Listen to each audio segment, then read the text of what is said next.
Желіккен махаббат. Біз айтқалы отырған бұл махаббаттың талай қыз отына жанып, суығына тоңған, әуелі күліп, ақырында солқылдап жылаған. Бұдан бұрынғы сырын Әбеновтің өзі біледі, ал кейінгі жылдардағы ғашықтық дастаны былай басталады.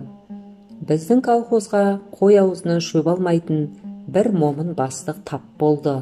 Кішіні іні, үлкенді аға, қатарды құрдас деп, сыпайы сөйлеп, салмақты жүріп қызметке кірісті. Бастыққа енді жарыған шығармыз. Шіркіннің мінезінің жібектей жұмсағай, өзі сұр бойдағы екен, жартаңдап жүрген талғанбас жігіт қой деймін шамасы. Үндеместе пәле бар, екі ұртында шала бар дегендей бір гап бар. Бұл председатель жайында әркім осылай жорамал жасап жүргенде, Шәтен ағайын өз есебін ішінен түгелдей бастады. Күндердің бір күнінде колхозшы қыз Құндыздың ағасымен оңаша сөйлесті. О аға, жел айдаған қаңбақтай ордаларыңызға келіп қалдым. Жалғыз тамыр жетім жігіт едім. Бірге туған апам көшіп келгенше сіздің үйде тұрайын деп жалынды. Тұра ғой шырағым, бірақ әйел жұмыста, мен жарым жандау адам едім. Күтімің болмаса ренжи көрме қарағым деп, қыз ағасы жағдайын айтты. Ойбай, ол не дегеніңіз? Отты өзім жағып, қазанды өзім қайнатамын.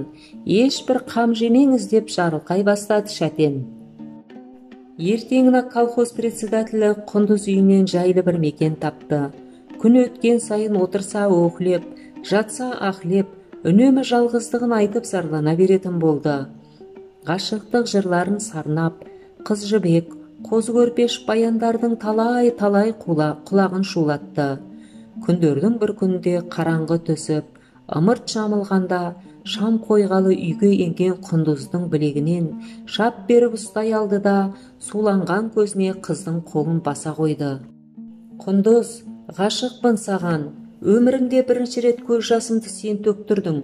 Өз қолыңа жүрегімді құс етіп қондырайын. Шелектегі суға орамалын неше рет малып, көзін сүртіп, Құндыздың алақанына неше рет жас төккенін кім білсін, әйтеуір қыз жүрегін жандырып, айтқанына көндірді. Құндызжан, әзір тісіңнен шығарма, туған шешеңе де сыр берме, ЗАГСке кейін барып тойды соңырақ жасармыз деп үйретті. Арадан айлар өткенде, үй көшірген бір машина колхоз кеңсесінің алдында ұзақ тоқтап тұрды. Машина үстінде отырған жас келіншек жөн сұрағанның бәріне өзін Шәтен әйелімін деп таныстырды. О, бастықтың үйі көшіп келді. Шәтенді іздеңдер, қай бригадада жүр екен деп, дауыстар тұс-тұсқа тарап, жан-жаққа ат шаптырды. Құпия махаббаттан жапа шеккен Құндыз бұл хабарды естігенде жұмыс басында талып құлады. Біреуі жүкті, біреуі жерік деп, Құндыз жоқта өзара керілдесіп қалатын әйелдер әрқайсысы өз сөзін растап шуылдасты да қалды. Сол күні түнде ел бетіне қарауға беті шыдамаған Құндыз алатау асып жоқ болды. Шәтен өз үйінен от жағылып, түтін шығып, өсек басылып мұртынан күліп жүргенде әйелі мағұрып қайтыс болды. Қабағы түсіп сәні кеткен кісіше салбырап қалды Шәкен. Сыртқа қайғылы көрінсе де, оның жаны пәлендей күйзеле қойған жоқ. Марқұм Мағұрыптың өлгеніне 2 жетпей-ақ, сол колхоздағы 7 жылдық мектептің мұғалимасы Әнизаға ғашықтығын түсіндіре бастады. Құндыздың жайын естісе де, анығына көз жетпейтін Әниза Шәтеннің сөзіне илана берді. Ақырында Шәтеннің тәтті сөзіне балқып жүріп, аяғын ауыр басып, бетіне сепкіл түсті. Тойымыз қашан болады деп, менің жайымды сезіп жүрсің бе, ел ішіне өсек тарап барады деп, Әниза шынжылады. Менің қолымда ниет бар жаным-ау, ебі келмей жатыр ғой, сен алдайды дейсің бе? Ноябрьге дейін шыда деп, теріс айналып өтірік өксіді Шәтен. Енді ноябрь болады деп жүргенде, колхоз кадрларын даярлайтын 1 жылдық курске Бәсекең тайып отырды. 3 айдан соң не дейсің? Әниза аман есен босаныпты, ұл тауып, атын қанат қойыпты дегенді естігенде, бір қызарып, бір бозарып Шәтен дөңбекшіп жүрді де, желіккен махаббаты қайта қозды. Алматыға келіп кетіп, таныстарын аралап жүргенде Қаншайымға кез болды.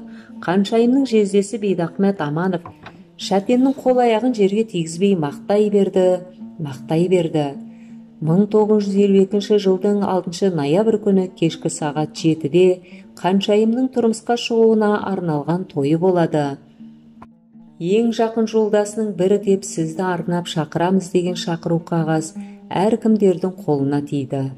Қыз шешесі сиырын сойып, жездесі арағын тасып, күн бұрын әзірленді.